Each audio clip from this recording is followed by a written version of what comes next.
Thank you.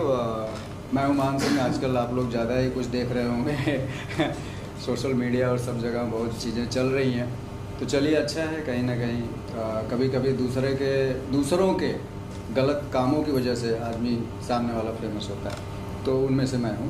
मैं कुछ चीज़ें हाईलाइट करना चाहता हूँ, जैसे कुछ पॉइंट्स हैं कि ये जो हमारा प्रीमियर में इंसिडेंट हुआ है, जो आजकल सैंडल कांड के नाम से चल रहा है, कि डायरेक्टर के ऊपर सैंडल चला और प्रोड्यूसर के ऊपर सैंडल चला, तो मैं उसके बारे में बताना चाहता हूँ। जो फिल्म है सोलोंग वैली, इस फिल्म से रिलेटेड ना तो कोई रुचि गुर्जर है कहीं भी कॉमर्शियली कनेक्टेड नहीं है, और ना ही करण सिंह चौहान कहीं भी कॉमर्शियली कनेक्टेड है। अब इन दोनों का एक रिकॉर्ड रहा है। दोनों लोग, रुचि करण जो है एक मतलब रिलेशन में थे, कह सकते हैं, एक दोस्त थे या जो भी आपस में उनका क्या था। ये दोनों लोग जो है, ये जो मैडम क्लेम कर रही हैं कि हमने कई अलग अलग जगह, कहीं 18 लाख बोल रही हैं, कहीं 25 लाख, कहीं 30 लाख, कहीं करोड़, तो एक स्टेटमेंट है नहीं। मैंने देखा कई अलग अलग मीडिया में अलग अलग रुपए या जो भी लाख्स में उन्होंने बोला है। तो ये जो पीरियड बताया उन्होंने, कुछ 2023 की बात है। 2023 में इन्होंने पैसे करण को दिए हैं, और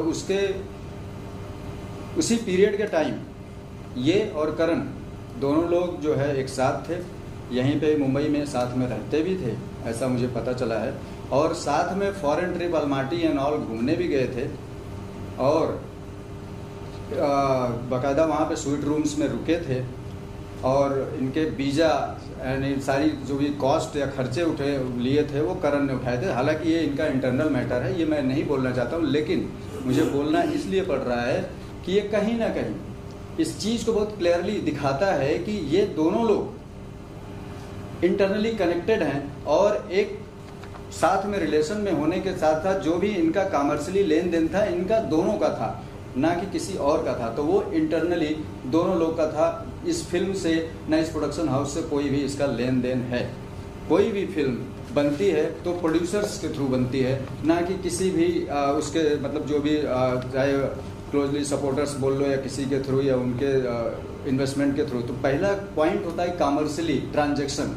तो मैं क्लियरली इस चीज़ को बताता हूँ कि हमारे पास करण का मेल है जिसमें मेंशन्ड है, डॉक्यूमेंट्स हम सारे सर्व करेंगे आपको, अटैचमेंट है सारा फॉर योर रेफरेंस, जिसमें क्लियरली करण ने मेंशन किया है कि दैट सौर स्टूडियोज और मेरा कहीं भी कोई भी कॉमर्शियली लेन देन नहीं है, और मैंने सौर स्टूडियोज को सिंगल रुपीज़ नहीं दिया है, ना सोलोंग वैली में मैंने सिंगल रुपीज़ इन्वेस्ट किया है।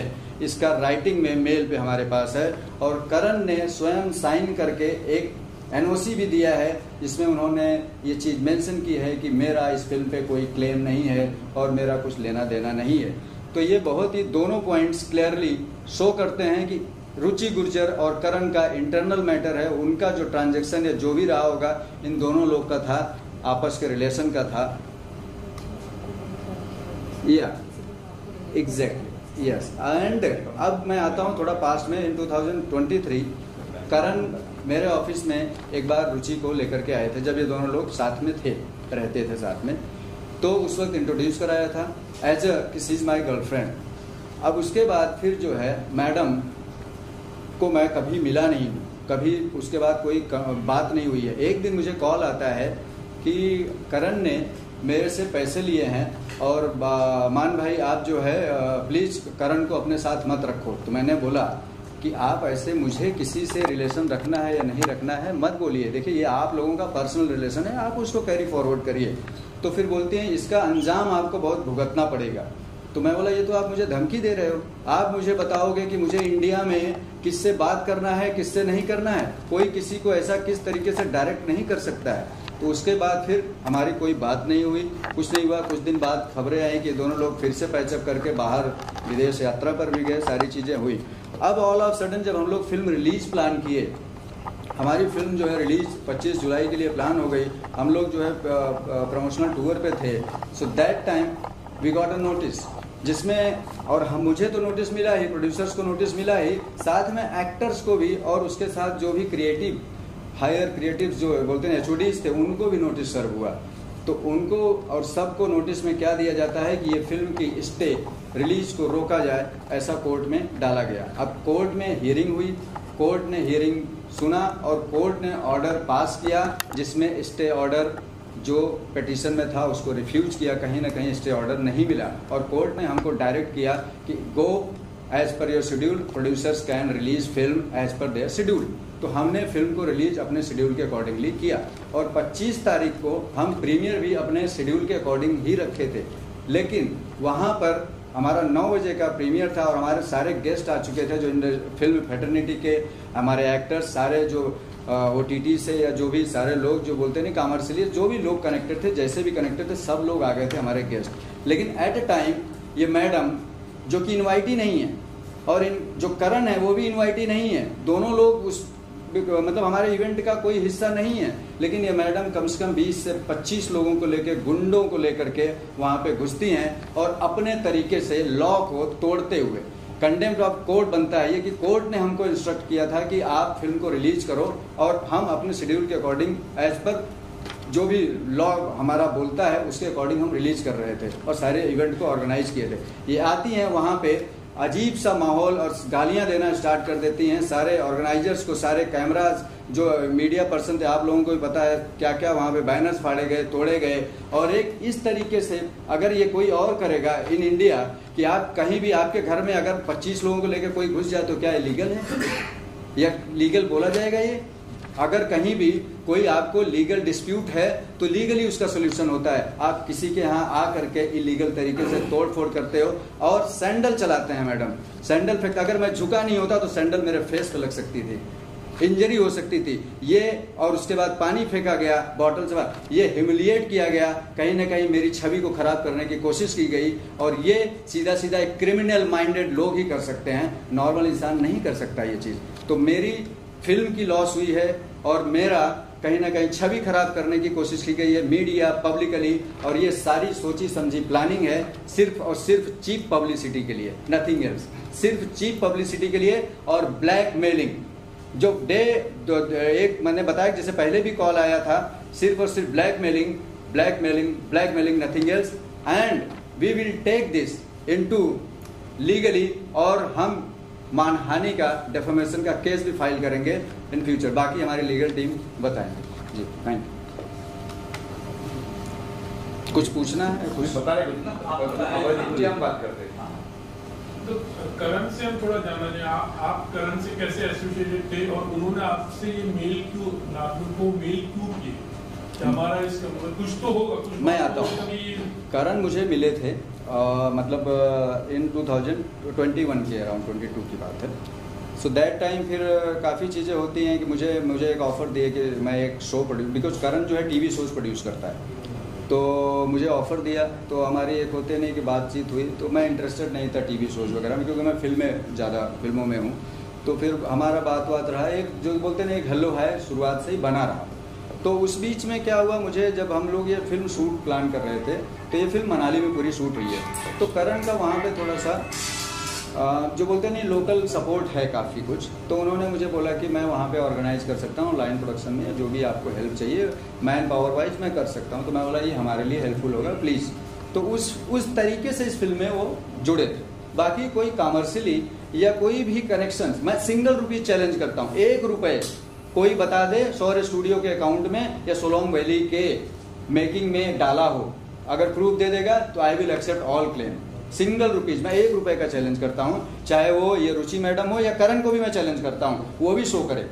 अगर ये दोनों लोग, जैसे मैंने बताया, दोनों लोग का रिश्ता है, अब वो क्या है आगे क्या दिखेगा पता नहीं, लेकिन क्या होता है कि कहीं ना कहीं जो इस तरीके की चीप फिल्म का नाम, अब मेरी फिल्म मेरिट लिस्ट पे चल रही है, लोग पसंद कर रहे हैं उसको, अच्छा पब्लिकली और क्रिटिकली हर जगह अच्छा अप्रिशिएट किया जा रहा है, उसको गलत ट्रैक पे ले जाया गया, ये कहीं ना कहीं फिल्म की भी छवि खराब की गई। क्या सी बात क्यों ऐसा क्यों किया, क्या वजह थी?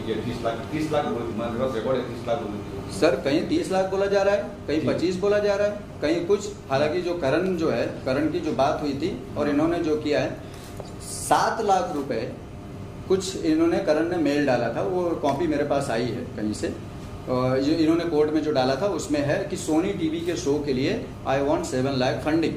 अब क्या हुआ, इन्होंने कुछ करण के अकाउंट में 18 लाख डाला है, तो करण ने इनको बोला कि भाई 18 लाख क्यों, तो करण बोला तो जो है कुछ बोली कि नहीं हम एक्स्ट्रा मंगवा लिए हैं, ये पैसा जो है आप मुझे रिटर्न कर देना जो भी है, फिर उसके अगेंस्ट में चेक जो बोलते नहीं एक सिक्योरिटी के तौर पे। तो इनका इंटरनल क्या था मुझे ज्यादा डिटेलिंग में पता नहीं। आप पे क्यों आए फिर वो? अब मैं वही आ रहा हूँ, जैसे मैंने बोला ना कि जब ये दोनों लोग रिलेशन में थे, सो दैट टाइम ये सारा चीजें हुआ, ट्रांजेक्शन हुआ, जो भी हुआ, अब इनका क्या हुआ, जो भी मैटर क्लोज हुआ कि नहीं हुआ, सो दैट टाइम मुझे कॉल आया और धमकी मिली कि आप जो है करण को एंटरटेन मत करो, ये करो, तो मैंने फिर उसको माना नहीं।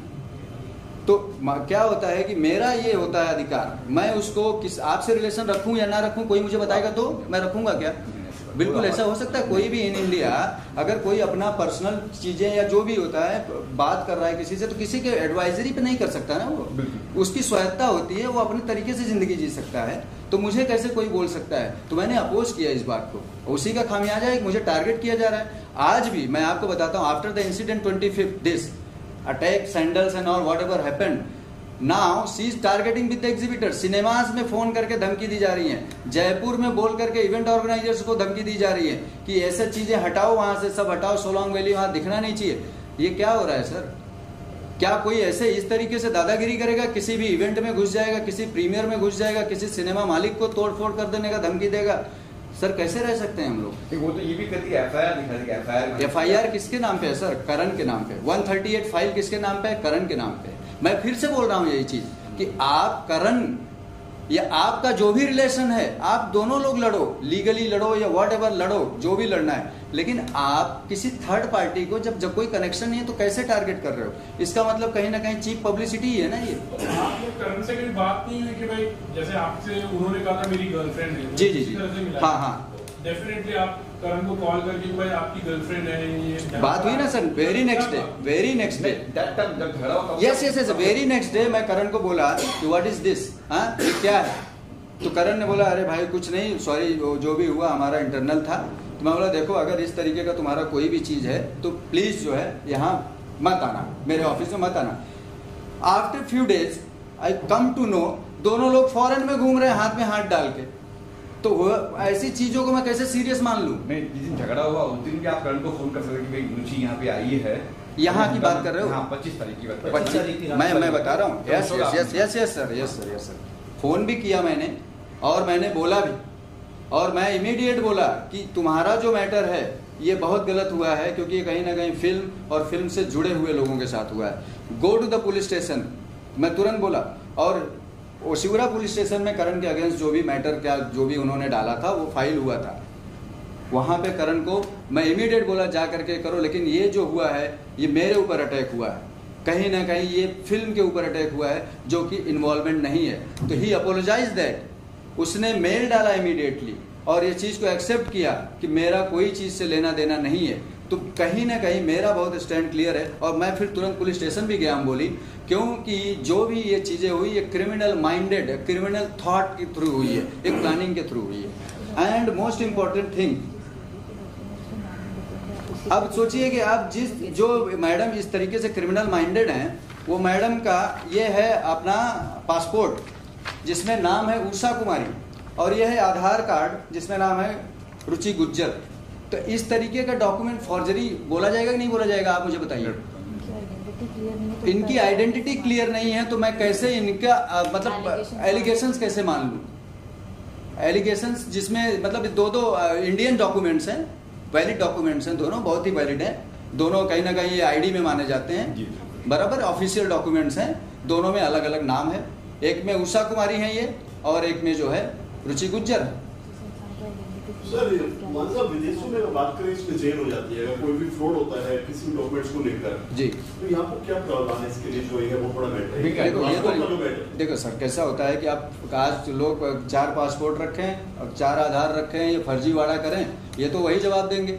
हम तो भाई सीधे इंसान हैं, हम तो सीधे तरीके से, अब जिस इंसान के पास एक आधार अलग है, एक पासपोर्ट अलग है, अब उसकी ऑथेंटिसिटी कैसे मान लें हम? अब मैं उस एलिगेशंस को कैसे मैं सच मान लूं? मैडम बाकी ये चीजें भी है प्लस सर मैम जो हुआ हादसा हुआ है क्या क्या धारा लगेगी या क्या कुछ करने वाला? ऑफ कोर्स डेफेमेशन तो लगेगा ही, अननेसेसरी। इंट्रोडक्शन दीजिए। I am advocate Divya Bhatia. Of course I am representing Mr. मान सिंह। जो भी केस हुआ है इनके ऊपर जो allegations लगे हैं they are all baseless and frivolous, not to mention they are false. It is only because of some illicit relation between Mr. Karan or Miss Richa or Usha, whatever her real name is. He is being unnecessarily dragged into it. He has no connection with her. There is no agreement with her that he had promised her that he is going to make some show with her or he is going to enter into some transaction with her. There is no commercial transaction either with Mr. Karan or Miss Richa. रुचि। अच्छा मानसिक की एक चीज और सामने आती है कि आपने वहाँ गाली दी उसमें वो चली गई बोले मैं सर देखिए क्या होता है, आपकी कोई माँ बहन करेगा तो मेरी माँ है ना, मेरी माँ को मैं आपकी माँ को अब्यूज करूंगा in front of media, in front of like everywhere, तो सर क्या कैसे कोई चुप रहेगा? आप क्या मतलब सो तो नहीं रहे हो ना, आपकी आत्मा सो नहीं गई है ना, तो उस वक्त तो जागती है ना। और ये अगर आपको कुछ बोलेंगे पर इनका ये रिएक्शन आपने रिकॉर्ड नहीं किया हुआ है, फिर जो आप बोलेंगे सिर्फ वो रिकॉर्ड होगा तो ऑफ कोर्स इन्हीं का नाम खराब होगा। That is what has actually happened. उन्होंने जो बोला या उन्होंने जो किया शायद वो रिकॉर्ड नहीं हो पाया है, पर वो हुआ है। तो ये इनका नहीं I am just giving an example. Of course कुछ हो सकता है सर, बिहाइंड द कैमरा कुछ हो या पहले से उन्होंने कुछ किया, वो रिकॉर्ड नहीं हुआ है, but the entire focus came on him at that time whenever anything conspire. तो जो इनका रिएक्शन है वो सर आप बोल सकते हो कि इन्होंने अपने आप को डिफेंड किया होगा, पर इसका ये मतलब नहीं होता है कि फिर इनको ही गलत ठहराया जाए। जब मैडम आई थी वहाँ पे सो that time I was silence in a corner, बराबर, तो मैं सुन ही रहा था। मैंने पहला आवाज यही बोला कि go to the police station and take Karan there. Simple मेरा एक ही कोड था कि यहाँ प्लीज बवाल मत करो, सिंपली मैंने बोला था। एंड आफ्टर दैट क्या हुआ, she started attacking on me and गालियां देने लगी। अब दूसरी बात एक बहुत इंपॉर्टेंट चीज, ये भनक थी आपको कि नहीं सर, मैं बता रहा हूँ ना, जब कोर्ट ने हमको ऑर्डर दे दिया रिलीज करने की तो हम रिलैक्स हो गए, क्योंकि क्या होता है वी आर अंडर, कहाँ पे हम, यहाँ पे लॉ चलता है ना, बराबर है, हम सब लॉ को फॉलो करते हैं ना। इस तरीके से अगर कोई लॉ तोड़े और घुस जाए तो इतना तो बिलीव मतलब नहीं होता गुंडागिरी पे, बराबर सर। अब देखिए एक बहुत इंपॉर्टेंट चीज बता रहा हूँ मैं आपको, वो तो असली नाम है। ये है अलमारी की फोटो जहाँ पे दोनों लोग जो एलिगेशन लगाए हैं उसी पीरियड की फोटोज है, उसके बाद की, उसके बाद की जब इनका ट्रांजैक्शन हुआ, ये अलग हुए, जो चीजें बता रही हैं, ये फोटोज देख लीजिए आप लोग। तो ये उषा जी हैं या रुचि जी हैं, ये पता नहीं कौन है, लेकिन जो भी हैं, अब किस डॉक्यूमेंट को लेकर वहाँ पहुँची हैं वो तो लीगली वैलिड जो भी होगा या वेरिफिकेशन वाली बात है, ठीक है। मान लीजिए आपके दिमाग में कभी नहीं कि ये आपके ऊपर ही क्यों अटैक कर रही है? सर मेरे ऊपर नहीं अटैक किया गया, I am a very simple man. अगर मैं फिल्म का प्रोड्यूसर और डायरेक्टर नहीं होता तो मेरे ऊपर अटैक नहीं होता। ये फिल्म के ऊपर अटैक हुआ है क्योंकि फिल्म हमारी कहीं ना कहीं अच्छी पब्लिकली एक्लेम हो रही है, तो नाम जोड़ करके चीप पब्लिसिटी लेने का तरीका है, दैट्स इट, नथिंग एल्स।